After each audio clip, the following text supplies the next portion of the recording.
Olá, pessoal, tudo bem? Vamos começar em mais uma aula de prática profissional, onde hoje a gente vai abordar um pouquinho a respeito das incidências para quadril e pelve.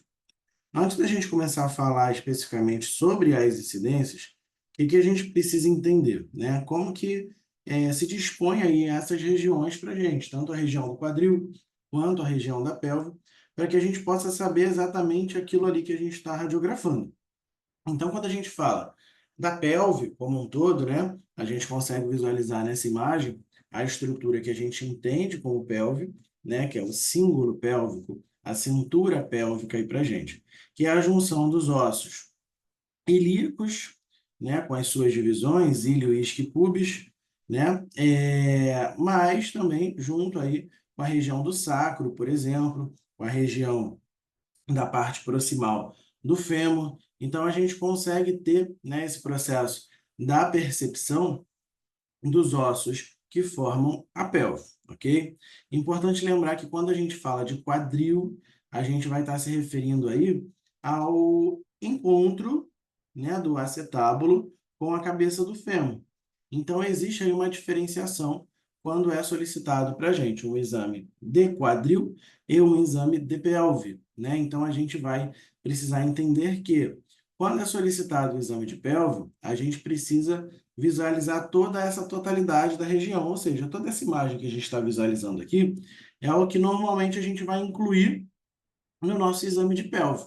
Então, esse determinado tipo, né, de processo aí que a gente vai fazer vai ser para a inclusão dos ossos ilíacos, para a região do sacro e para a região, né, proximal ali do fêmur.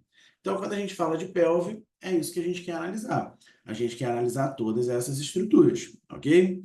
Agora, quando o nosso foco aí é quadril, a gente precisa entender que a gente vai estar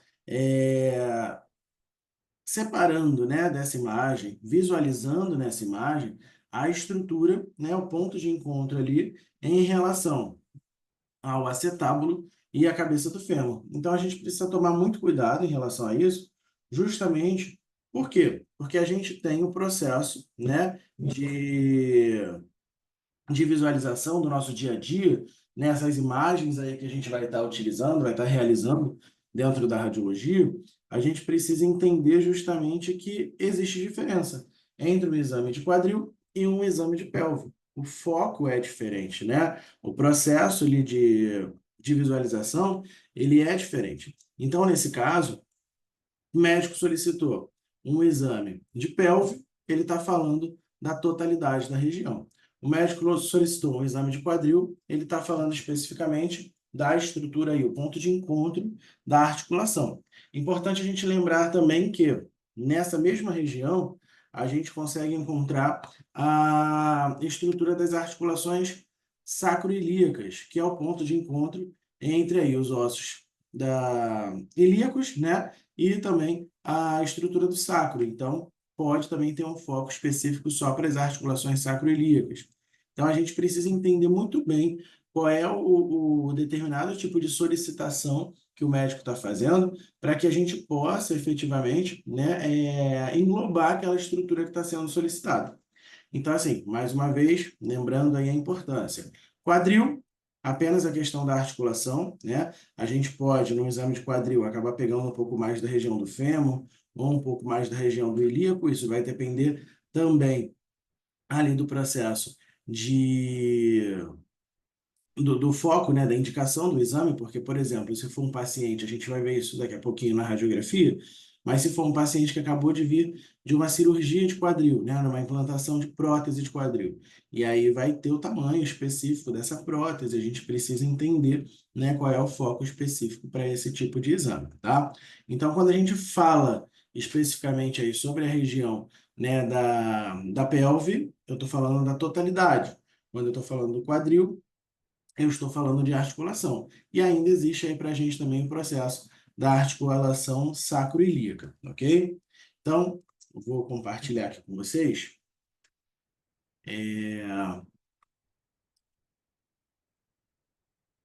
a nossa parte que a gente começa a falar especificamente sobre as incidências aí, tá? Então, nesse caso, a gente consegue visualizar aqui, vamos começar a falar um pouquinho a respeito das incidências de pelve, certo?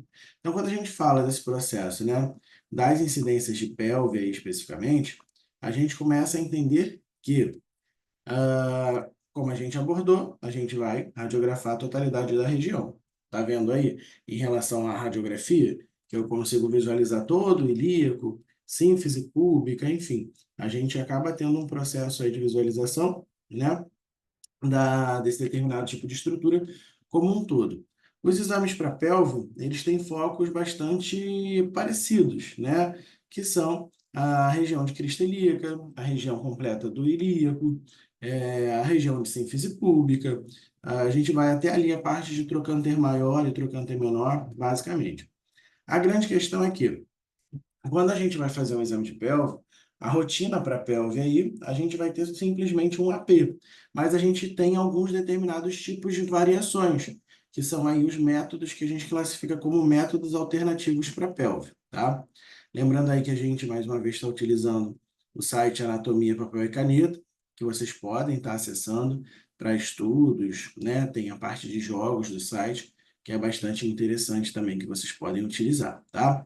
Então, para esse determinado tipo de exame radiográfico, a gente vai utilizar o paciente, né, posicionar, na verdade, o paciente em decúbito dorsal, com os membros inferiores em extensão, e vamos fazer aí o processo que a gente chama de rotação interna. Então, os pés do paciente, né, eles vão estar ali com os primeiros pododáctilos, os primeiros dedos do pé, se encontrando, né? Se encostando basicamente um no outro, mas não fazendo o processo de junção dos membros inferiores, né? Então a gente precisa ali ter um pouquinho, né, da separação dos membros para depois fazer essa rotação, né?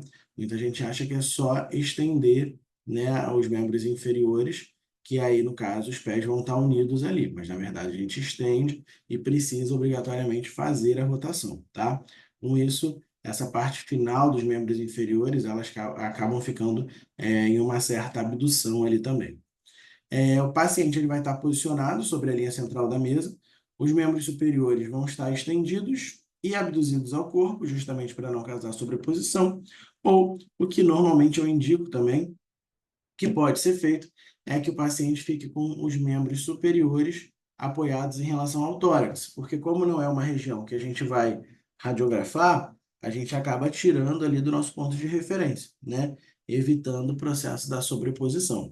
Então, se o membro superior estiver estendido, é importante lembrar que a gente tem que fazer uma abdução para que não fique ali sobrepondo em relação à pelve, porque é muito comum. O paciente estende ali os membros superiores, e isso acaba ficando, né, por trás da pelve e acaba aparecendo na imagem aí pra gente. Então fica uma imagem de pelve com uma pontinha de dedo, né, parte da mão ali aparecendo. E aí a gente, né, não quer que isso aconteça, porque senão é o nosso foco específico para essa imagem. O chassi que a gente vai utilizar é o 30x40. Normalmente a gente utiliza na transversal, justamente, né, por conta da estrutura. Então a gente vai ter, né, esse processo de colocar o chassi na transversal para poder englobar toda a estrutura da pelve. E o raio central normalmente fica perpendicular, direcionado para o centro da pelve. Centro da pelve, a gente vai entender que ele está orientado de acordo com as articulações coxo-femorais. A distância foco-filme que a gente vai utilizar é de 1 metro, tá? Então, centro da pelve aí, só para vocês terem uma noção melhor, a gente vai classificar que o raio central ele precisa estar pegando, ó, a nível das articulações coxo-femorais. Então, seria o raio apontado diretamente, né? Direcionado diretamente para esse determinado tipo de ponto aqui, né? Basicamente, no centro, literalmente, do arco pélvico. E sempre é importante lembrar que a colimação ela precisa pegar aí acima da crista ilíaca, normalmente 5 centímetros acima da crista ilíaca, e passar um pouquinho da região do trocânter menor, né? Abaixo aí do trocânter menor. Então, isso seria para a gente um exame correto de pelve, ok? E é uma observação que é importante a gente lembrar, o filme ele vai ser selecionado de acordo com o porte físico do paciente, né? Um paciente de menos idade, um paciente de mais idade, um paciente, né, com porte físico maior ou menor, isso influencia também para a gente em relação ao tamanho de fígado. A pelve, método de Lowenstein, ou método que a gente chama de perna de Rahn, né, o método de Rahn, a gente tem algumas variações aí em relação a esse nome.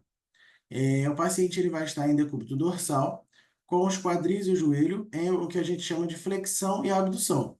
O joelho vai estar flexionado e o quadril, né, a região dos quadris ali, na verdade, vão estar abduzidos, né, afastados ali do plano médio sagital.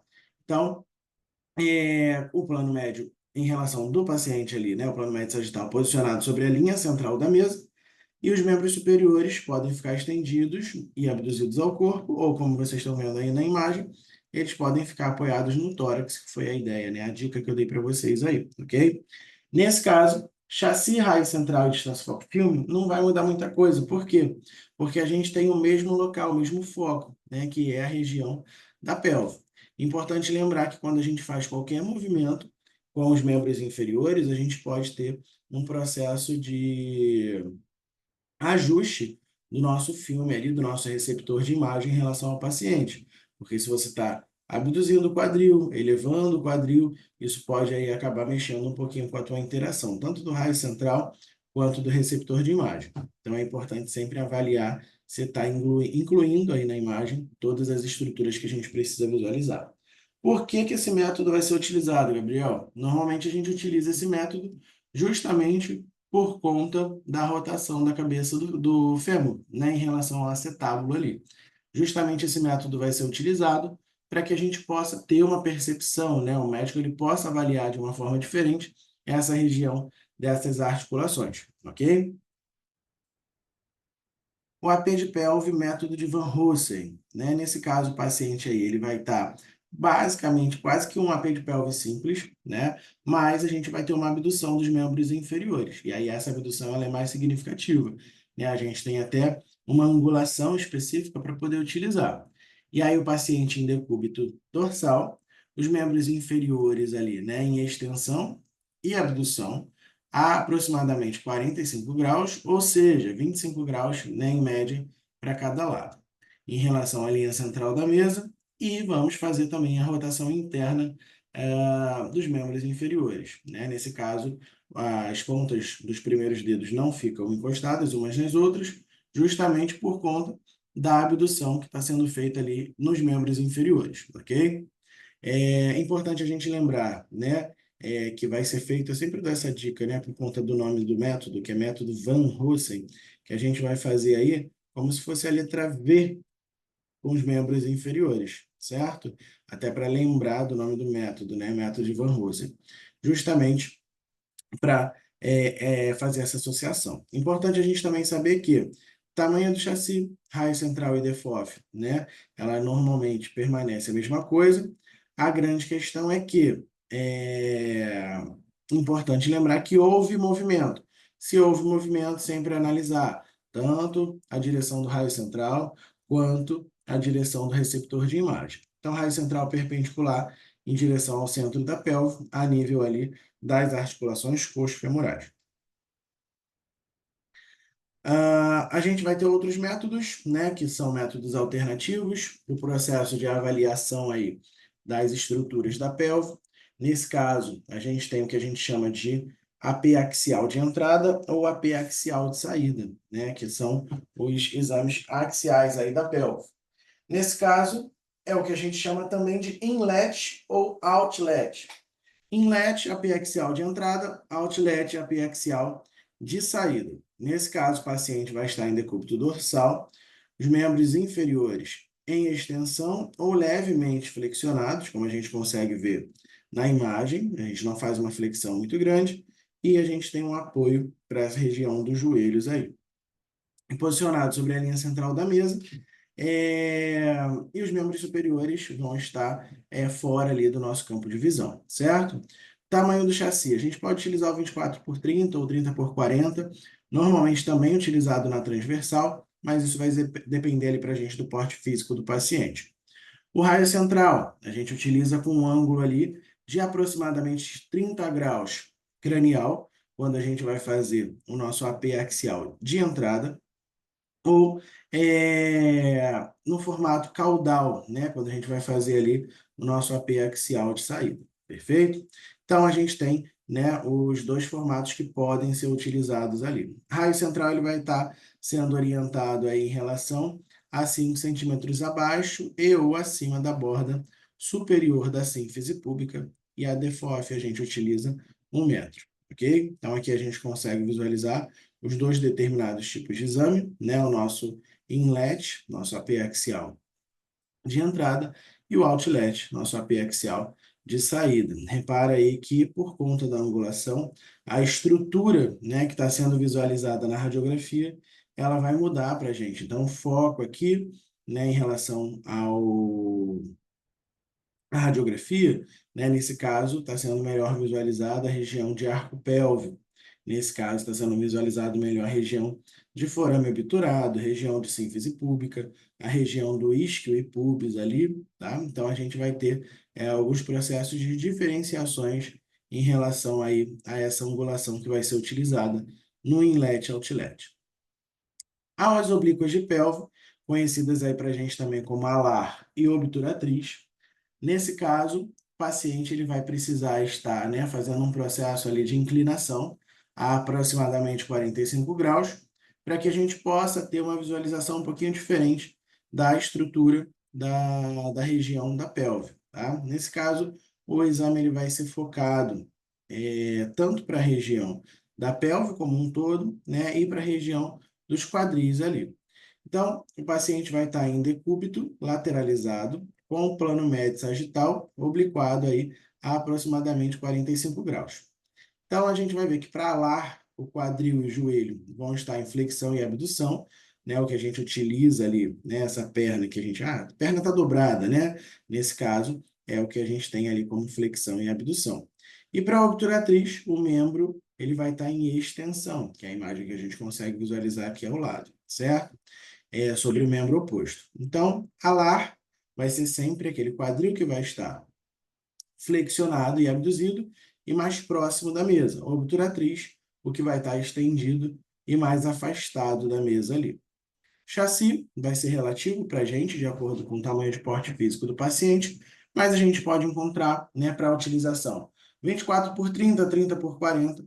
O raio central vai estar perpendicular, orientado para a articulação do quadril, e a distância que a gente utiliza vai ser de 1 metro. Nesse caso do raio central, se for alar, a gente vai direcionar o raio para o quadril mais próximo da mesa. Se for obturatriz, direcionar o raio para o quadril mais afastado da mesa.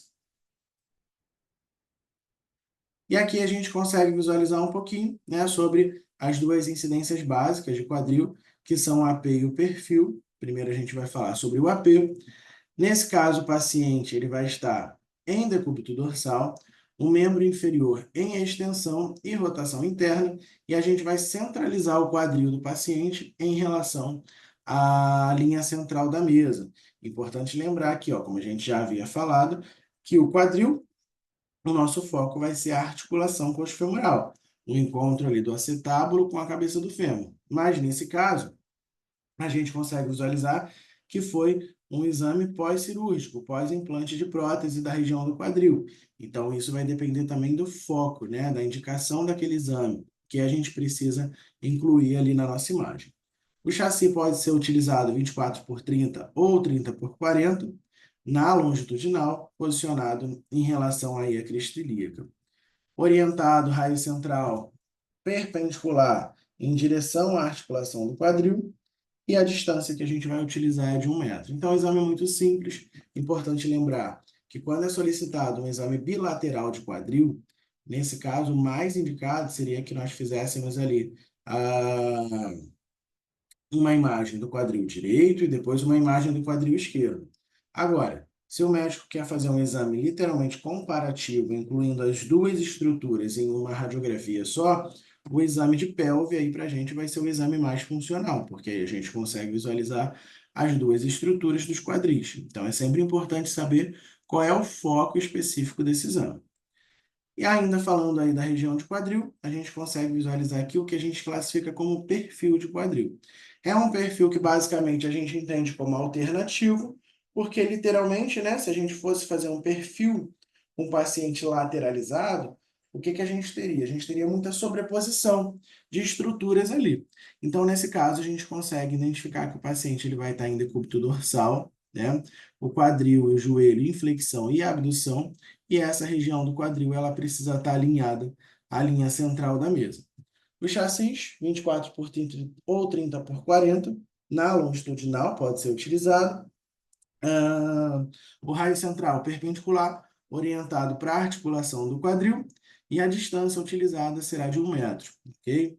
E aí a gente consegue visualizar, né, a diferença, lógico que aqui a gente tem a prótese, mas a diferença da imagem, aonde no AP existe um processo de visualização e no perfil a gente já consegue visualizar ali a rotação da cabeça do fêmur em relação ao acetábulo, ok? Pessoal, então essa foi a nossa aula de hoje. Espero que vocês tenham gostado e eu aguardo vocês aí no nosso próximo encontro, tá ok? Um abraço e até mais.